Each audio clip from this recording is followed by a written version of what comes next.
Good morning and good Mother's Day. I'm a bit wild and messy, looking a bit like Mother Nature out here. this one, this one's for the orphan, okay? It is Happy Mother's Day, and I did say the Happy Mother's Day one, the mandatory. It's all good, you've done your work, thank you so much, we love you, Mommy. That one, yes, we do. We do love our mamas. We do thank them for getting us here. Sorry guys, the glare is noticeable. We thank them for getting us here, but not all of us have the Hallmark mamas. Not all of us have the nurturer. Not even all of us are the nurturer. Honestly, in my family dynamic, I'm more the provider. I lacked having a mother. I'm not bad at being a mom, but I struggle with it. There's a lot of points in which I struggle because I simply did not have that example. Like, to the extent that for like 20 plus years, gave my father a card on Mother's Day, like my dad is my mom. My dad was both parents. I had a stepmom, but my stepmother had bipolar disorder, and she would often have episodes where she would basically move out, and then after she would move out, she would still have my dad come over, so it was like she wasn't leaving him, she was leaving us. And then she would come back, and sometimes she would stay gone so long that we went from calling her mom to calling her first name. But honestly, even she was better than my actual mother. My actual mother is a paranoid schizophrenic, and every encounter with her was scary. I love her. I've always loved her in spite of it, but I have a caretaker relationship to my mother, not a mother-child relationship to my mother. So, honestly, I also had intense fears of motherhood, like before having my own kids. I was afraid that somehow just a type of psychosis would set in, that it would be a certain age or event or something traumatic, and that basically my mind would slip away from me and then I wouldn't be able to come back. And it was a generational thing. Honestly, something on my mother's family side has been like hereditary, and the truth is they have mediumship, like that's what's hereditary, but because they don't understand their gift at all and they're quite afraid of it, they've all been medicated, real medicated. My great-grandmother was like debilitated by her gift, basically, and so my nana was raised by her daddy. Her dad always took care of her mom and her 6 brothers, but he was the nurturer and the provider. And then for my mother, my grandma was married to my granddad, but she was terrified of her mom. Like, she just could not relate or connect to her. And her daughter turned out to have the same gift as her mother, and she was scared shitless of her daughter, always. She was, like, very afraid of my mom. My mom knows things that she shouldn't be able to know just because she has that gift, but she's afflicted with that gift, too, and she tried to medicate it out of herself. That gift showed up on me, and I literally thought I had postpartum psychosis, like I was scattered to the fucking quantum winds, okay? I just was like, my mind left, and all I had was the 4 walls just closing me in. Anyone who's been through motherhood, you know what I'm talking about. You have to know what I'm talking about. It's like you're not even an adult or a person anymore. You gave up your mind, body, and soul to create another human being that can't even love you back yet. Like, you have to put everything you have into it. It's not that it's thankless, it's that it's scary. It's a white knuckle ride, and it is one of the most humbling experiences that there are. The guilt is so real. The fear that you can't protect them, that you can't change anything around them, that you can't, that you might not be able to provide, not even the safety, like the nourishment, the food, the shelter, all the clothing, all of it. We all have our shortcomings, and honestly, young people have babies most of the time before they're established, and so it's like, you have to take lesser paying jobs so that you can be available to your kids, and then you feel like you have less resources to provide to them, so you always just feel like you're falling short, like you're doing them wrong somehow. There are clear differences between just feeling guilty that you don't have more to give them and then literally harming them in an episode because you cannot be present. What about the people who their mother died during childbirth? They never did get to meet them. What about the people whose mother passed away and that was their only parent? That's my sister-in-law. She was only raised by her mother, and her mother passed away as soon as she turned 18 from double pneumonia, suddenly out of nowhere. It was a very shocking event, and it made her close herself off. We don't know how important our moms are until you realize how many things stem from their absence. Like, there are a lot of mothers who are not able to be present. They themselves didn't have mothers. They don't have the skills. You know, here's the problem. A boy and a girl are having fun one night. They go out together. They sleep together. They end up mixing and matching. And by morning, she's pregnant. They are pregnant, but she is pregnant. She is the one carrying the little spark of life in there. They were both boy and girl yesterday. She woke up and now has to be a woman. He can continue to be a boy because it won't change his body. It will change his life. If he's a good person, if he is a provider, if he came from that type of thing also, then yes, he will feel naturally obligated to be a caretaker and a protector. And even if he didn't get those things, but he wants to be what he did not have, he will be that. But immediately after that spark of life takes root, I mean, she's turned into a woman. She's no longer a girl. You turn into a mother, and you are no longer what you were. You're not that naive young thing who didn't know. Your entire body changes. Your mindset changes. Like a piece of you comes into life. You pull a soul from the ethers and make it materialize into this world. That is why it is important to have a village. That is why it's important to have backup support, because there's going to be a time where you simply can't. You're exhausted. You've been awake for a month straight. The sleep deprivation alone with a newborn baby changes you. I mean, it really just takes you away from yourself and brings you into a new self. You're in full primal mode. Like, it's an animal instinct. Not every animal has good instincts, right? Not every animal's warm-blooded. Some eat their young, right? This video is kind of for the ones who don't feel how they think they should feel on this holiday dedicated to the one called Mother. The holiday is about gratitude. It is about appreciation. Just like there's a grandparents' day, but like they have to share the day. Mother and father, they are such an important feature of every human being because it starts at home. Your preset is whatever you experienced at home. It doesn't matter how much we strive to have a certain type of home life. Basically, whatever our home life was is what's going to end up happening first. The things that you thought you would never do, you would never be like your parents, you would never say this, you would never do that, they're kind of automatic responses. It's the only example that you've ever had, that you've ever seen it done like. So even if you mean to do completely opposite and you think that you're doing the complete opposite, your action might be the opposite, but the outcome is the same. It's crazy how it happens. It breaks your heart whenever you catch yourself saying or doing something that your parent did to you or didn't do for you, and then you're standing in the same place realizing that you've done that same thing or not done that same thing inadvertently. By trying to avoid it, you still did it. It's just in another light. Well, to those who don't feel like you think you should feel, let me just look this little thing up for you and express to you the impact that it has on your brain to have mommy issues, to be abandoned by your mother, to have to self-nurture, or the inability to. This is a study from Harvard about maternal abandonment and the effects it has on the brain. Let's see. I just read it, but I didn't want to misquote it, so I want to make sure I'm actually, look at the actual thing for you guys.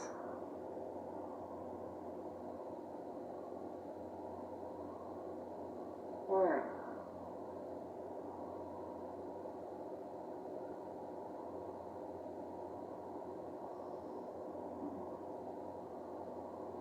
The effects of maternal abandonment in adulthood. So these are the long-term effects, things that you would think would go away, but they don't go away.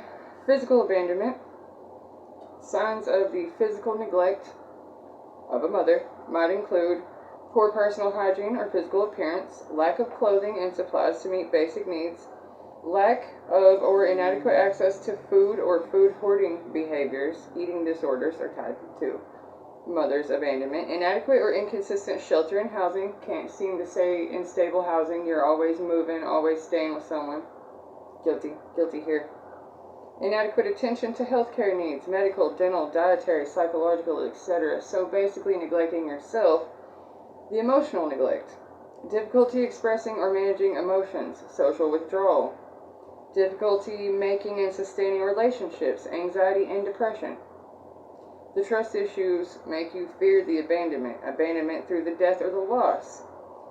There are times when children are abandoned not because any one person is at fault, but simply because a parent or guardian dies. Abandonment through death or loss can be just as hurtful and emotionally damaging as the other forms of the abandonment. Long-term effects of this childhood abandonment. The effects of neglect on the developmental brain. Childhood abandonment can have a profound effect on the development of the brain in the early stages of life that continue well into adulthood. Meaningful connected relationships are a crucial aspect of development. Without those relationships, children's developments and well-being can be negatively impacted, such as you're afraid to get close to anyone, or the practice of self-denial, like I'm too afraid of having it and losing it, so I just won't let myself have it at all, or clinginess and desperation, codependency, like I can't let you out of my sight because then I will feel unstable again. Emotional deregulation, to where our mothers are the ones who, when you're small and the feelings hit you like sadness or anger or confusion or embarrassment, your mother is usually the one who helps you with those coping mechanisms to calm and soothe yourself when you have lost control or you feel that things are out of control. The effects on the adult relationships. Childhood abandonment can also greatly impact our relationships later in life. Research in attachment theory suggests that our early relationships and emotional bonding can influence the way we form relationships, or not, throughout life. Without safe and dependable relationships, a child may develop an insecure attachment style and struggle to have healthy, meaningful relationships in adulthood. An insecure attachment style as an adult might show up as a fear of abandonment in relationships. A fear of abandonment might look like fast, intense attachment to a partner or intense feelings of anxiety when away from one's partner. On the opposite side, some people may develop an extreme sense of independence. They might experience a fear of being too dependent, feeling like they can never allow themselves to count on anyone else for help or support, and struggle with fully committing to a relationship. The effects it has on the self-esteem also interrupts cognitive concept, develops and shaped in early stages of life. Developing a healthy sense of self-esteem can be attributed to attentive, responsive caregivers who help validate a child's sense of self. Caregivers, attentive or not, shape the way a child comes to see themselves. Without the attentive relationship from the caregivers, children might develop strong feelings of self-doubt, low self-confidence, and self-worth. When a child is abandoned, they may develop a core belief that they aren't lovable or worthy. Children may internalize and blame themselves for the parent's abandonment. It is also possible that a child might develop an overestimation and false sense of self that is unrealistic. Delusions of grandeur, like, I don't need anything, I'm not hurt, nothing bothers me, I'm okay. The mental health effects. There's anxiety, codependency, depression. The signs of the abandonment issues in adults. Things that when you're dealing with people and you're like, what the fuck is their problem? Why are they being so moody with me? Let's see why. They need constant reassurance. They're loved and won't be abandoned. They reject people before being rejected themselves. They have a pattern of volatile relationships or going from one relationship to another. They have a core belief that they are unlovable, that something is wrong with them. They may engage in self-harm or other mental health challenges. They behave very needy in relationships or overly dependent on relationships. They experience extreme jealousy in relationships. And they are overly people-pleasing or forego their own needs in order to please others. They have a hard time trusting. They have an unhealthy sense of independence and have a difficult time asking for support. Some lack boundaries in relationships. They have trouble communicating their own needs. And they worry excessively and ruminate about loved ones leaving them, either intentionally or through death. So, those of you who have been struggling with these types of feelings, the real solution is get to know your inner child. Find out what happened to that kid and help them through it. You've got to go back and self-parent. You've got to go back and nurture. You've got to show grace to that self.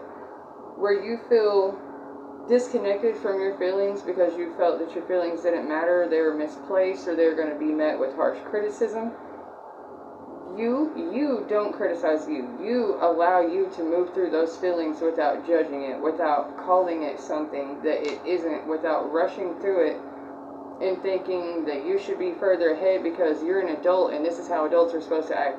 You know what? So many of us are stunted in our growth and our development, and it is absolutely okay to say that I need to turn around and go back for myself. Like, I need to play some catch up inside and find out where I'm at emotionally. A lot of us were stunted in the early years, and the internalization of it, the shame and the blame, what they're referring to is that when that parent leaves or something happens, especially if it's not through death, but the parent actually leaves.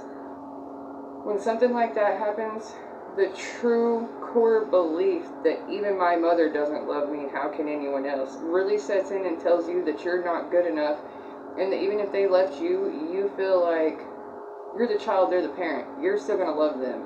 So instead of saying they're the bad person, you say I'm the bad person, and that made them leave, that made them run away, that made them whatever, which is totally not true. One of the fundamental solutions to this, like healing that specific abandonment wound, is self-care. Like the self-nurturing, the self-love, the like literally pampering yourself, like wearing clothes that feel good on your body, and like when you're oversensitive, like a cashmere sweater, plushies, I don't care. You see grown-ass men walking around with a stuffed doll, we need that shit. Look, you're not too grown to hurt. You're not too tough for the PTSD. No one is. And one of the little facts that I didn't read on here, but I know from my own life experience in being a drug court sponsor, is that damn near 92%, something outrageous, 86 to 92% of all addiction stems from abandonment issues through the mother. Like it's a pacifying, like self-soothing, but also the hand-to-mouth, the oral fixation is actually like pacifying, like self-soothing. Some people bite their fingernails, some people tap, some people fidget. Like these are the minor ones. These are almost what you would call healthy coping mechanisms, because there's still a way of dealing with that. There's still a way of tending to yourself, but it goes so far as to look like spectral disorder. The trauma can go so deep, you're just a fractured person. To where you look frantic, like pure chaos all the time, flying by the seat of your pants, because you're just not comfortable ever. Fight or flight has never turned off for you. And then other people make you feel judged and afraid, and you want to recluse further into yourself, and the more you do that, the more the intrusive thoughts are telling you, the more the depression and the despair gets to you, and you have to do something to self-soothe. Like to where you would have been given a bottle by your mother whenever you were in discomfort. As a baby, that response would be give you nourishment. As a small child, it would be give you guidance. As an adult, it would be give you grace. If you just don't have that, you have to form your own. Honest to God, the only way to kick addiction is to connect back to people, connect back to yourself, connect to your true feelings. Don't stifle your feelings, don't stuff your feelings, don't medicate your feelings. Feel them, full force, feel them. At first, the pain can be blinding. It can be heart-wrenching. But if you don't try to pacify that, if you don't try to stuff it back down into submission to where it's like saying that nothing even happened to you, invalidating yourself and saying, you know, lots of people go through stuff like this. Don't minimize your own pain. Don't discredit your own truth. You do not have to make people feel better about what they didn't do, right? And a lot of us struggle with this here. They abandon you as a child but expect you to take care of them as a senior citizen. Now, what the fuck? Are we just supposed to be good people because we're good people? Or some of us, like myself, have had to go no contact. I know that my mother is mentally ill and will continue to be that way for the rest of her life. But as long as she has the free will to fight me and harm me while she's at it, then I have no choice but to protect myself, to protect my kids from it. Like, the buck stops here. Just because she has the title doesn't mean I owe her some kind of imaginary respect. I actually have to take into consideration that dynamic, that title doesn't mean shit. It doesn't stop her from hurting me. It doesn't stop her from the jealousy that a lot of mother-daughter relationships tend to have. I mean, even acting like a sister figure to me, it's always been a competition with her. It's always been a thing. There's always been a slight, and it's egregious. The mother-daughter relationship itself is so tumultuous, and I know that the father and son relationship is a hinky dynamic as well, but the way our parents do us really does determine how we do them in the future. And even if we learned apathy, even if we learned empathy through their apathy, we just want to do opposite of what they did. Like, that shit was mean, that was cruel, they didn't seem to care, I want to be the person that wasn't there for me. Okay, do that because you're a good person, not because you owe it to them. Do not let that guilt trip sink in. Don't let that, well, I know I treated you like shit as a child. I know I completely abandoned you, but now that there's grandkids in the pictures, please let me get my second chance and be grandma. And if you do have the grace and the forgiveness to allow such a thing, don't let them weasel their way in and try to dictate and control how you do your children out of the guilt of how they did you, right? A lot of the times it's the family dynamic that really just binds and gags. It makes you feel obligated to do something that wasn't done for you. It makes you feel like you have to smile and nod and play along with the others who are getting a big bouquet for their mama today, and they're getting her a cake, and they're possibly going to church, and they're having a nice brunch. That's awesome. That is awesome. The work that real moms do, the way they just put those kids on their back and shoulder through it, the way that they take care of their children, their husbands, their parents, the neighborhood kids, those are the real ones. Those are the MVPs out here. Those are the mamas who can literally take care of hordes of children without help. Some moms struggle with one kid. Some moms struggle with themselves with no kids. It's not an easy feat. I mean, don't judge someone just because they don't have their kids, but my brother told me once, never trust a bitch who doesn't have her kids. Something went wrong. Something went wrong. And if you are a person who has children and you're considering leaving them behind for whatever reason, if it is not absolutely for your own safety, maybe consider the consequences and the ramifications that your leaving will have on your children. If you have created little human beings, it is your responsibility to see them through it. It is your responsibility to help them get to independence. No matter how you struggle, even if you'll have to work together to get to those points, even if you have to go through the same milestones as your children to get to that elevated adult mature level, that's what you have to do. That's what you have to do, because if you're not capable of the care of another human being to the best of your ability, do not make one. Do not have one. If it's against your will, I don't have words for that. There's no judgment for that. That's between you and your God, and that's between you and your community, and whatever choice you make is yours to make. Strength with you for that one. For those who are just young and don't know better, you don't really understand until it happens. Love them first. Don't blame them. Don't be angry with them.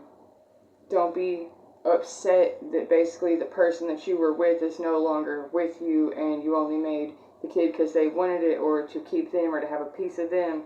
It's not right to take it out on the kid because you were in love with someone and you made a baby, and then that love went away, and now you don't love the baby either. We have 2.7 million children institutionalized right now. That means living in an orphanage, living in a group home, a shelter, or something. They don't have even a half-ass chance of a good start. They have developmental problems starting from age 2 on to 16. And if they are not removed from the stress-inducing environment, it will literally drop their IQ. It will give them physical symptoms. It will manifest as all sorts of things. And we have a society full of abandoned children right now. And so when we're looking at each other like, what is wrong with you? Why can't you be loved? Why can't you love anyone? I think we need to back it up. You got to go backwards to go forwards. We need to take a step back, look at the trauma for what it is, call it what it is, address it, stop hiding it, stop being polite for social sake. Call it what it is, put it on the table, deal with it. Deal with it. Start working on it. Start healing it. Because if our kids see us heal it, then by the time it's their turn, that much more will have been fixed. That much more will have developed. That much more will have healed itself, so that whatever problems arise in the next round, we can work on that. Because right now, we literally have to hit pause. Because my group, who needs to take care of my kids plus my parents, if I don't save myself right now, I can't get anyone across the water. I can't carry anyone else. I've already been carrying the burdens of the past, trying to get to the future while I'm standing right here in the present. And that's the thing. This is some generational shit, right? The fire started a long time ago. The deal is, we can kind of hit rewind. The healing part is hitting rewind. We can't do anything about the past. That was the cause. But the present right now is the effect. The effect it has had on us was caused by something before now. And in order to get to a healthier future, in order for this to stop repeating itself, we actually have to address the root of the problem, the cause of the problem. You can tell by the effects. The side effects directly tell you what the problem is. We have the research. We have the books. Do your homework. For the sake of our future generations, please learn your history. Let's work on it now. Let's be supportive of each other now. Let's have the space, hold the space, for others who are trying to catch up, who are trying to emotionally catch up, who are trying to mentally catch up, physically catch up.